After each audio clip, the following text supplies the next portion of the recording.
देश भर में बांग्लादेशी घुसपैठियों को धर दबोचा जा रहा है। उनको देश से निकालने की कसम मोदी शाह दोनों ने खाई है और अब इसी मिशन के तहत एक ऐसा बांग्लादेशी घुसपैठिया पकड़ा गया है जिसके बारे में जब आप सुनेंगे तो अपना सिर पकड़ लेंगे कि आखिर इतना शातिर कोई कैसे हो सकता है। 30 साल तक इतना बड़ा खेल और किसी को कानो कान खबर तक नहीं। जब इस घुसपैठिए की कहानी अमित शाह सुनेंगे तो उनका गुस्सा 7वें आसमान पर होगा, क्योंकि उनकी निगाहों में वैसे भी बांग्लादेशी घुसपैठिए चुभते हैं और इसने तो 30 साल तक पुलिस को गुमराह किया है। चलिए जानते हैं कि आखिर ये शख्स कौन है। ध्यान से देखिए, दिखने में तो ये कोई लड़की लगती है, इसका नाम भी नेहा है, लेकिन असल में ये अब्दुल है। और इतना ही नहीं, किन्नर बनकर करीब 30 साल से भारत में है। भोपाल पुलिस ने गुप्त सूचना और खुफिया अभियान के आधार पर इस बांग्लादेशी नागरिक को गिरफ्तार किया है।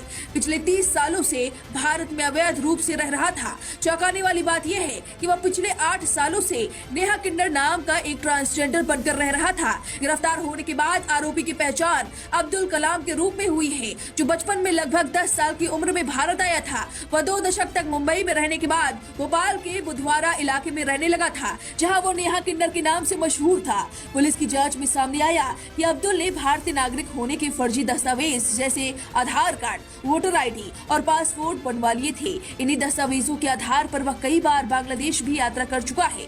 वहीं भोपाल के तलैया थाना क्षेत्र में सोमवार और मंगलवार की दरमियानी रात उसे गिरफ्तार किया गया। उसके कब्जे में कई फर्जी दस्तावेज बरामद किए गए हैं। मामले की गंभीरता को देखते हुए जांच में अब खुफिया ब्यूरो, IB और एंटी टेररिज्म स्क्वाड ATS भी जुड़ गए हैं। आरोपी का मोबाइल फोन जब्त कर लिया गया है और साइबर विशेषज्ञ कॉल रिकॉर्ड, मैसेजिंग हिस्ट्री और इंटरनेट गतिविधियों की गहराई से जांच कर रहे हैं। भोपाल पुलिस की वरिष्ठ अधिकारी शालिनी दीक्षित ने बताया कि हमें गुप्त सूत्रों से जानकारी मिली थी, जिसके बाद अभियान चलाया गया। आरोपी लंबे समय से भोपाल में रह रहा था और इस दौरान कई बार बांग्लादेश भी गया। पुलिस यह भी जांच कर रही है कि आरोपी वाकई ट्रांसजेंडर है या उसने पहचान छुपाने के लिए यह रूप अपनाया है। इसके लिए उसका जेंडर वेरिफिकेशन टेस्ट कराया जाएगा। साथ ही यह भी देखा जाएगा कि क्या स्थानीय किन्नर समुदाय के लोग उसकी असली पहचान से अवगत थे या नहीं। फिलहाल अब्दुल को 30 दिन की हिरासत में भेज दिया गया है और उसके खिलाफ निर्वासन की कानूनी प्रक्रिया शुरू कर दी गई है। मामला राष्ट्रीय सुरक्षा से जुड़ा होने के चलते केंद्र सरकार को भी सूचित कर दिया गया है